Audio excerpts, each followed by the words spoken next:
Apakah kamu pernah membeli suatu barang di tempat belanja dekat rumahmu, dan ternyata barang tersebut berasal dari negara yang jauh, seperti China dan Amerika? Menurutmu kenapa hal ini bisa terjadi? Hal ini bisa terjadi karena perdagangan internasional di mana negara-negara lain seperti Amerika dan China mengimpor barang mereka ke Indonesia. Sebenarnya apa sih perdagangan internasional itu?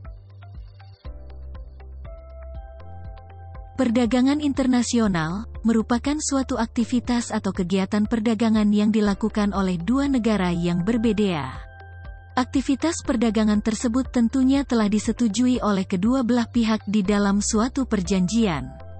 Pihak yang terlibat dalam aktivitas perdagangan tersebut dapat berupa perorangan, pemerintah, ataupun perusahaan.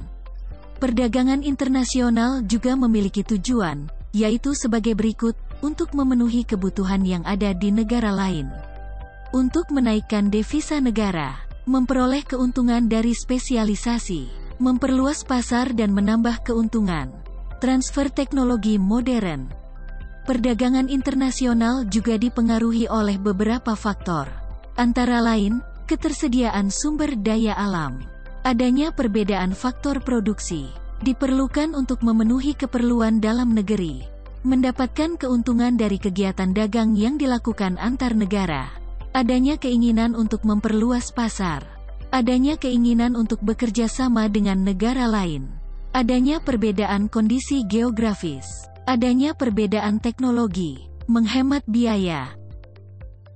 Manfaat dari adanya perdagangan internasional juga banyak, seperti mendapatkan barang dan jasa yang dimana kita tidak dapat menghasilkannya sendiri. Memperluas jangkauan pasar dengan tujuan untuk menambah keuntungan dari spesialisasi. Memungkinkan untuk transfer teknologi modern, guna memahami teknik produksi yang lebih efisien serta modern dalam hal manajemen. Mempercepat laju pertumbuhan ekonomi dalam suatu negara. Menambah devisa bagi negara dari hasil kegiatan ekspor. Perdagangan internasional bisa membuka lapangan pekerjaan baru di suatu negara. Menjalin persahabatan atau kerjasama dengan negara lain, menaikkan penyebaran dari sumber daya alam suatu negara.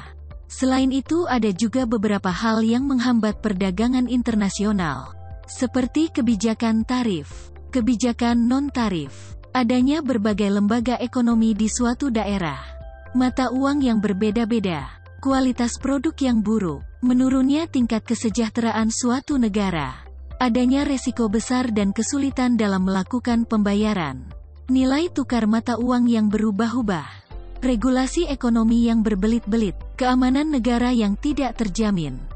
Begitulah kira-kira mengenai pengaruh perdagangan internasional bagi Indonesia.